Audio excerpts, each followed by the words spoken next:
ಚಾಮುಂಡಿ ಆಸ್ತಿ ಕಡೆ ತಿರುಗಿದ ದಸರಾ ಉದ್ಘಾಟನಾ. ಕಾಂಗ್ರೆಸ್ ಬಿಜೆಪಿ ಮಧ್ಯೆ ರಾಜಕೀಯ ಚಟಾಪಟಿಗೆ ಇದು ಕಾರಣವಾಗಿದೆ. ಚಾಮುಂಡಿ ಬೆಟ್ಟ ಹಿಂದೂಗಳ ಆಸ್ತಿ ಅಲ್ಲ ಅಂತ ಡಿಕೆ ಶಿವಕುಮಾರ್ ಹೇಳಿದ್ರು. ಈಗ ಡಿಕೆಶಿ ಹೇಳಿಕೆಗೆ ಬಿಜೆಪಿ ನಾಯಕರು ಖಿಂಡ ಕಾರ್ತಾ ಇದ್ದಾರೆ. ಬಿಜೆಪಿ ನಾಯಕರ ಆರೋಪಕ್ಕೆ ಡಿಸಿಎಂ ಕೂಡ ಕೌಂಟರ್ ಕೊಟ್ಟಿದ್ದಾರೆ. ಚಾಮುಂಡಿ ಆಸ್ತಿ ಕಡೆ ತಿರುಗಿದ ದಸರಾ ಉದ್ಘಾಟನಾ ಕುಸ್ತಿ. ನೋಡಿ, ಮೈಸೂರು ದಸರಾ ಉದ್ಘಾಟಕರ ಆಯ್ಕೆಯ ಚರ್ಚೆ ಸದ್ಯ ಚಾಮುಂಡಿ ಬೆಟ್ಟದವರೆಗೆ ಬಂದು ನಿಂತಿದೆ. ಚಾಮುಂಡಿ ಯಾರ ಆಸ್ತಿ ಎಂಬ ಚರ್ಚೆ ರಾಜಕೀಯ ವಲಯದಲ್ಲಿ ಕಾವು ಹೆಚ್ಚಿಸಿದೆ. ಡಿಕೆ ಆಡಿದ್ದ ಮಾತಿಗೆ ಬಿಜೆಪಿ ವಿರೋಧಿಸಿದ್ರೆ ಕಮಲ ಪಡೆಯ ಆರೋಪಗಳಿಗೆ ಡಿಸಿಎಂ ತಕ್ಕ ಉತ್ತರ ಕೊಟ್ಟಿದ್ದಾರೆ. ಹಾಗಾದ್ರೆ ಏನಿದು ವಿವಾದ? ರಾಜಕೀಯ ಮನೆಯೊಳಗೆ ಹೊತ್ತಿದ ಕಿಚ್ಚು ಯಾವುದು? ಇಲ್ಲಿದೆ ನೋಡಿ ಕಂಪ್ಲೀಟ್ ರಿಪೋರ್ಟ್.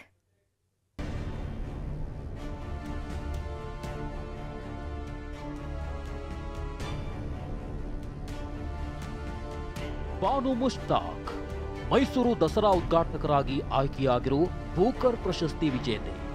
ಆದರೆ ಈ ಆಯ್ಕೆಗೆ ಬಿಜೆಪಿ ವಿರೋಧಿಸಿದೆ. 2023ರಲ್ಲಿ ಬಾನು ಮುಷ್ತಾಕ್ ಚಾಮುಂಡೇಶ್ವರಿ ಕುರಿತ ಕೊಟ್ಟ ಹೇಳಿಕೆಯನ್ನ ಕೇಸರಿ ಪಡೆ ವಿರೋಧಕ್ಕೆ ಅಸ್ತ್ರವಾಗಿ ಬಳಸಿಕೊಳ್ತಿದೆ. ಆದರೆ ಇಡೀ ಚರ್ಚೆಯ ದಿಕ್ಕು ನಿನ್ನೆಯಿಂದ ಹೊಸ ತಿರುವು ಪಡೆದುಕೊಂಡಿದೆ. ದಸರಾ ಹಾಗೂ ಬಾನು ಮುಷ್ತಾಕ್ ಸುತ್ತಮುತ್ತಲಿನ ಮಾತುಕತೆ ಚಾಮುಂಡಿ ಬೆಟ್ಟಕ್ಕೆ ಬಂದು ನಿಂತಿದೆ. ಹೌದು, ಮೊನ್ನೆ ಬಾನು ಮುಷ್ತಾಕ್ ಅವರ ಆಯ್ಕೆಯನ್ನ ಕೇಂದ್ರ ಸಚಿವೆ ಶೋಭಾ ಕರಂದ್ಲಾಜೆ ಟೀಕಿಸಿದ್ರು. ಸಾಲದಕ್ಕೆ ಯಾವುದೇ ಕಾರಣಕ್ಕೂ ಬಾನು ಚಾಮುಂಡಿ ಬೆಟ್ಟ ಹತ್ತಬಾರದು ಎಂಬ ಆಗ್ರಹ ಮಾಡಿದ್ರು. ಈ ಮಾತಿಗೆ ನಿನ್ನೆ ಕೆರಳಿದ್ದ ಡಿಸಿಎಂ ಡಿಕೆ ಶಿವಕುಮಾರ್, ಚಾಮುಂಡಿ ದೇವರು ಎಲ್ಲಾ ಧರ್ಮದವರಿಗೂ ಸಂಬಂಧಪಟ್ಟಿದ್ದು, ಬರೀ ಹಿಂದೂಗಳಿಗೆ ಆಸ್ತಿಯಲ್ಲ ಎಂಬ ಮಾತನಾಡಿದ್ರು. ಇದೇ ಮಾತೀಗ ರಾಜಕೀಯ ವಲಯದಲ್ಲಿ ವಿವಾದದ ಅಲೆ ಎಬ್ಬಿಸಿದೆ. ಹಾಗಾದ್ರೆ ವಿವಾದ ಹುಟ್ಟು ಹಾಕಿರೋ ಹೇಳಿಕೆಗಳ್ಯಾವು ನೋಡಿ. ಯಾವುದೇ ಕಾರಣಕ್ಕಾಗಿ ನಮ್ಮ ತಾಯಿ ಭುವನೇಶ್ವರಿಗೆ ಅಪಮಾನ ಮಾಡಿದಂತ ಬಾನು ಮುಸ್ತಾಕ್ ಅವರು ಚಾಮುಂಡಿ ಬೆಟ್ಟ ಹತ್ತಬಾರದು, ಚಾಮುಂಡಿ ಬೆಟ್ಟದ ತಾಯಿ ಪೂಜೆಯಲ್ಲಿ ಅವರು ಭಾಗವಹಿಸಬಾರದು, ಯಾಕಂದ್ರೆ ಅವರು ಪುಷ್ಪಾರ್ಚನೆ ಮಾಡಲ್ಲ ಅಂತ ನಾನು ಅನ್ಕೊಂಡಿದ್ದೀನಿ. ಚಾಮುಂಡಿ ಬೆಟ್ಟ, ಚಾಮುಂಡಿ ದೇವರು ಎಲ್ಲಾ ಧರ್ಮದವ್ರಿಗೂ ಇದೆ. This is all politics. ಯಾಕೆ ಹತ್ತಬಾರ್ದು, ಯಾಕೆ ನಿಲ್ಲಿಸಬಾರ್ದು? ಈಗ ಆಯ್ತಪ್ಪ, ಅಯೋಧ್ಯೆ ರಾಮಕ್ಕೆ ನೀವು ಹಿಂದೂಗಳು ಮಾತ್ರ ಬರಬೇಕು ಅಂತ ಯಾಕೆ ಬಿಡಾಕಿಲ್ಲ? ಚಾಮುಂಡಿ ಹಿಂದೂಗಳ ಆಸ್ತಿಯಲ್ಲ ಎಂಬ ಮಾತು ಕಿವಿಗೆ ಬಿದ್ದಿದ್ದೇ ತಡ ಕೇಂದ್ರ ಸಚಿವೆ ಶೋಭಾ ಕರಂದ್ಲಾಜೆ ಇವತ್ತು ಕೂಡ ಮಾಧ್ಯಮ ಗೋಷ್ಠಿ ನಡೆಸಿದ್ರು. ಈ ವೇಳೆ ಚಾಮುಂಡಿ ಮತ್ಯಾರ ಆಸ್ತಿನಪ್ಪ ಎಂದು ನೇರವಾಗಿ ಪ್ರಶ್ನಿಸಿದ್ದಾರೆ. ಬಿಜೆಪಿಯವರ ಈ ಟೀಕೆಗೆ ಉತ್ತರಿಸಿದ ಡಿಕೆ, ಇದು ಸರ್ಕಾರಿ ಆಸ್ತಿ ಎಂದು ಪ್ರತಿಕ್ರಿಯೆ ಕೊಟ್ಟಿದ್ದಾರೆ. ಚಾಮುಂಡೇಶ್ವರಿ, ಚಾಮುಂಡಿ ಬೆಟ್ಟ ಹಿಂದೂಗಳ ಆಸ್ತಿ ಅಲ್ಲ, ಮತ್ತೆ ಯಾರ ಆಸ್ತಿ ಅಲ್ಲ? ನಾನು ಡಿಕೆ ಶಿವಕುಮಾರ್ ಅವರಿಗೆ ಕೇಳಕ್ಕೆ ಇಚ್ಛೆ ಪಡ್ತೀನಿ, ಚಾಮುಂಡಿ ಬೆಟ್ಟ ಯಾರ ಆಸ್ತಿ?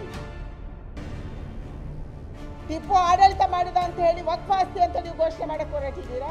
ಕ್ರಿಶ್ಚಿಯನ್ ಚರ್ಚ್ಗಳಿಗೆ ನಮ್ಮನ್ನ ಬಿಡಲ್ವಾ? ಇಲ್ಲ ಅಂದ್ರೆ ನಮ್ಮ ಮಸೀದಿಗಳಿಗೆ ಬಿಡಲ್ವಾ? ಇಲ್ಲ ನಮ್ಮ ಗೊಮಟೇಶ್ವರನ ಜೈನ್ ಧರ್ಮಕ್ಕೆ ಪೀಠಕ್ಕೆ ನಮ್ಮನ್ನ ಬಿಡಲ್ವಾ? ನಮ್ಗೆಲ್ಲರಿಗೂ ಕೂಡ ಪ್ರವೇಶ ಇದೆ. ಬರೀ ಅವರು ನೀವು ಯಾರು ಬರಬಾರ್ದು ಅಂತ ಯಾರು ಅವ್ರು ಏನಾದ್ರು ಹೇಳ್ತಾ ಇದ್ದಾರಾ? We can't tell it. It is A government property, it is not A private property. ಸರ್ಕಾರದ ಆಸ್ತಿ ಹೌದು, ಎಲ್ಲವನ್ನ ನಾವು ಮುಜರಾಯಿಗೆ ಕೊಟ್ಟಿದ್ದೀವಿ. ಮುಜರಾಯಿ ಆಸ್ತಿ ಆದ ತಕ್ಷಣ ಅದು ಹಿಂದೂಗಳ ಆಸ್ತಿ ಅಲ್ಲ ಅಂತ ಅರ್ಥನ ನಿಮ್ದು? ಏನ್ ಮಾಡ್ತಾ ಇರೋದು? ಮತ್ತೆ ಮತ್ತೆ ಅದಕ್ಕೆ ಹೊರಟಿದ್ದೀರಿ ನೀವು. ಚಾಮುಂಡಿ ಬೆಟ್ಟದ ಬಗ್ಗೆ ಅಂದ್ರೆ ಇದು ಹಿಂದೂಗಳ ಆಸ್ತಿ ಅಲ್ಲ ಅಂತ ಹೇಳಿ. ಇಷ್ಟು ಮಾತ್ರವಲ್ಲ, ರಾಜವಂಶಸ್ಥ ಬಿಜೆಪಿ ಸಂಸದ ಯದುವೀರ್ ಒಡೆಯರ್ ಕೂಡ ಡಿಕೆ ಹೇಳಿಕೆಯನ್ನ ಖಂಡಿಸಿದ್ದಾರೆ. ಇದೊಂದು ಹಾಸ್ಯಾಸ್ಪದ ಹೇಳಿಕೆ ಅಂತ ಕರೆದಿದ್ದಾರೆ. ಈ ಟೀಕೆಗೆ ತಿರುಗೇಟು ಕೊಟ್ಟ ಡಿಕೆ ಒಡೆಯರ್ ಕುಟುಂಬದ ಇತಿಹಾಸ ನೆನಪಿಸಿದ್ದಾರೆ. ಈಗಾಗಲೇ ಅದು ಅತ್ಯಂತ ಒಂದು ಆಘಾತಕಾರಿ ಹೇಳಿಕೆ, ಹಾಸ್ಯಾಸ್ಪದದ್ದು ಒಂದು ಹೇಳಿಕೆ ಬಂದಿರೋದು ಮತ್ತು ಮೈಸೂರಿನ ನಿವಾಸಿಗಳಿಗೆ ಧಕ್ಕೆ ಕೊಡುವಂಥದ್ದು ಹೇಳಿಕೆ ಬಂದಿರೋದು ನಿಜಕ್ಕೂ ಖಂಡನೀಯ. ಈಗ ಬಿಜೆಪಿ ಜೊತೆ ಸೇರ್ಕೊಂಡ್ಬಿಟ್ಟಿದಾರಲ್ಲ ಅವ್ರ ಹಿಸ್ಟ್ರಿ ಮರ್ತು ಬಿಟ್ಟಿದ್ದಾರೆ. ಅವ್ರ ಹಿಸ್ಟ್ರಿ ಮರ್ತು ಬಿಟ್ಟಿದ್ರು. ನಾನೊಬ್ಬ ಹಿಂದೂ, ನಾನು ಚಾಮುಂಡೇಶ್ವರಿ ಆ ತಾಯಿ ಬಗ್ಗೆ ಅಪಾರವಾದಂಥ ವಿಶ್ವಾಸ ಇದೆ.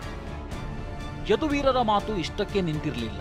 ಚಾಮುಂಡಿ ಪ್ರಾಧಿಕಾರ ವಿಚಾರ ಮುಂದಿಟ್ಟು ಹಿಂದೂ ದೇವಾಲಯಗಳ ಮೇಲೆ ಟಾರ್ಗೆಟ್ ನಡೀತಿದೆ ಅನ್ನೋ ಆರೋಪ ಮಾಡಿದ್ದಾರೆ.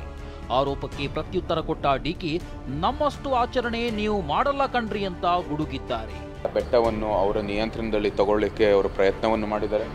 ಜೊತೆಗೆ ಇಲ್ಲಿ ಒಂದು ಚಾಮುಂಡಿ ಬೆಟ್ಟ ಒಂದೇ ಅಲ್ಲ, ಅಲ್ಲಿ ಆಂಜನೇಯ ದೇವಸ್ಥಾನ ಬೆಂಗಳೂರಲ್ಲಿರೋದು ಕೂಡ ಒಂದು ಸರ್ಕಾರದ ನಿಯಂತ್ರಣಕ್ಕೆ ತಗೊಂಡಿದ್ದಾರೆ. ಬರೀ ಹಿಂದೂ ದೇವಸ್ಥಾನ ದೇವಾಲಯಗಳನ್ನು ಗುರಿ ಇಟ್ಕೊಂಡು ಇದು ಸರ್ಕಾರದ ನಿಯಂತ್ರಣಕ್ಕೆ ತಗೊಳ್ತಾ ಇರೋದು.